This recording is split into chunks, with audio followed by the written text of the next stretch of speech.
नमस्कार, मैं प्रियंका और आप देख रहे हैं इंडिया पब्लिक खबर। अमेरिका और ईरान के बीच बढ़ते तनाव और इस्लामाबाद में प्रस्तावित शांति वार्ता को लेकर इस वक्त पूरी दुनिया की नजरें टिकी हुई हैं। हालात ऐसे मोड़ पर पहुंच चुके हैं जहां एक छोटा सा फैसला पूरे क्षेत्र की दिशा तय कर सकता है। सवाल यही है, क्या युद्ध विराम आगे बढ़ेगा या फिर एक बार फिर टकराव की आहट सुनाई देगी। दरअसल 28 फरवरी से शुरू हुआ ये संघर्ष अब सिर्फ सैन्य ताकत दिखाने तक सीमित नहीं रहा, बल्कि ये कूटनीतिक खींचतान का जटिल खेल बन चुका है। एक तरफ अमेरिका दबाव की रणनीति पर काम कर रहा है, तो दूसरी ओर ईरान अपने रुख में नरमी दिखाने को तैयार नहीं दिख रहा। इस बीच 22 अप्रैल को खत्म हो रही युद्ध विराम की समय सीमा ने तनाव को और बढ़ा दिया है। अब आप सोचिए, जब समय सीमा खत्म होने में सिर्फ कुछ घंटे बचे हों और दोनों पक्ष एक दूसरे पर भरोसा ही ना कर रहे हों, तो हालात कितने नाजुक हो सकते हैं। वॉशिंगटन को उम्मीद है कि बातचीत से रास्ता निकलेगा, लेकिन तेहरान का संदेह लगातार गहराता जा रहा है। इस्लामाबाद में होने वाली इस अहम वार्ता को लेकर भी तस्वीर पूरी तरह साफ नहीं है, कभी हाँ तो कभी ना। पिछले 2 दिनों से यही स्थिति बन रही है।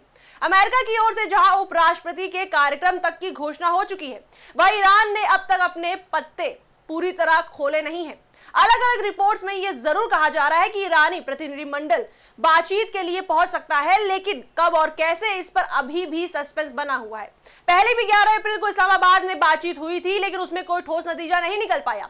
उस बैठक के बाद ही ईरान ने साफ तौर पर कहा था कि उसे अमेरिका की बातों पर भरोसा नहीं है, और फिर हाल ही में हॉर्मोज के पास ईरानी नाव को रोके जाने और उस पर कब्जा करने की घटना ने इस अविश्वास को और गहरा कर दिया है। अब जरा सोचिए, जब बातचीत शुरू होने से ठीक पहले ऐसी घटनाएं हो तो क्या भरोसा बन पाना आसान है?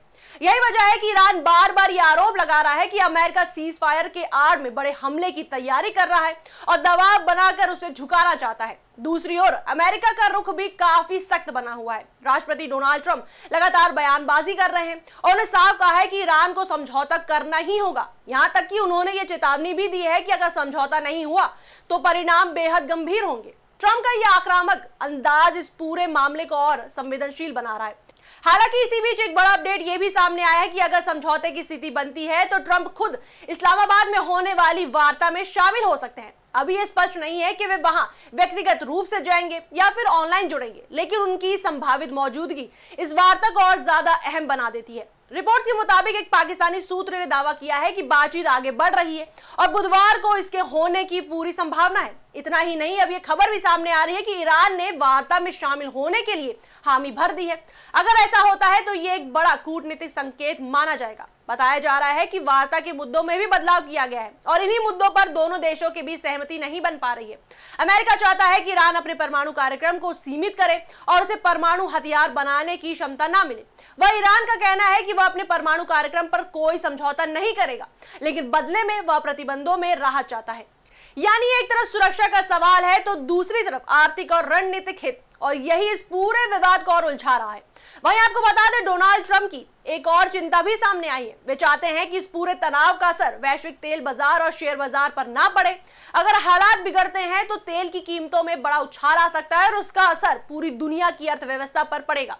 वहीं ईरान की रणनीति भी साफ नजर आ रही है। वह स्ट्रेट ऑफ हॉर्मोज पर अपनी पकड़ को एक मजबूत हथियार की तरह इस्तेमाल करना चाहता है। आपको बता दें, यह दुनिया के सबसे महत्वपूर्ण तेल मार्गों में से है और यहां किसी भी तरह की हलचल वैश्विक सप्लाई को प्रभावित कर सकती है। ऐसे में ईरान इस दबाव का इस्तेमाल करते हुए अमेरिका से बेहतर शर्तों पर समझौता करना चाहता है, जिसमें युद्ध की वापसी ना हो, प्रतिबंधों में ढील मिले और उसका परमाणु कार्यक्रम भी जारी रह सके। लेकिन सवाल यही है, क्या दोनों देश अपने अपने रुख से पीछे हटेंगे? वहीं स्थिति को और ज्यादा पेचीदा बनाती है दोनों पक्षों की तीखी बयानबाजी। एक तरफ ट्रंप की चेतावनी है तो दूसरी तरफ ईरान का दावा कि इस बार वह ऐसे कदम उठाएगा जिसकी कल्पना भी उसके विरोधियों ने नहीं की होगी। तो अब आगे क्या इस्लामाबाद में होने वाली वार्ता कोई नया रास्ता दिखाएगी? क्या युद्ध विराम की समय सीमा बढ़ेगी या फिर दुनिया एक बार फिर बड़े टकराव की ओर बढ़ेगी? इन सभी सवालों के जवाब आने वाले कुछ घंटों में साफ हो सकते हैं, लेकिन फिलहाल इतना तय है कि हालात बेहद नाजुक हैं और हर कदम बेहद सोच समझकर उठाना होगा। फिलहाल निगाह इस्लामाबाद पर टिकी है, जहां होने वाली वार्ता तय करेगी कि दुनिया राहत की सांस लेगी या फिर तनाव की नई कहानी लिखी जाएगी। इस पर आपकी क्या राय है, हमें कमेंट सेक्शन में जरूर बताएं। वीडियो को लाइक करें, शेयर करें, हमारे चैनल को सब्सक्राइब करें।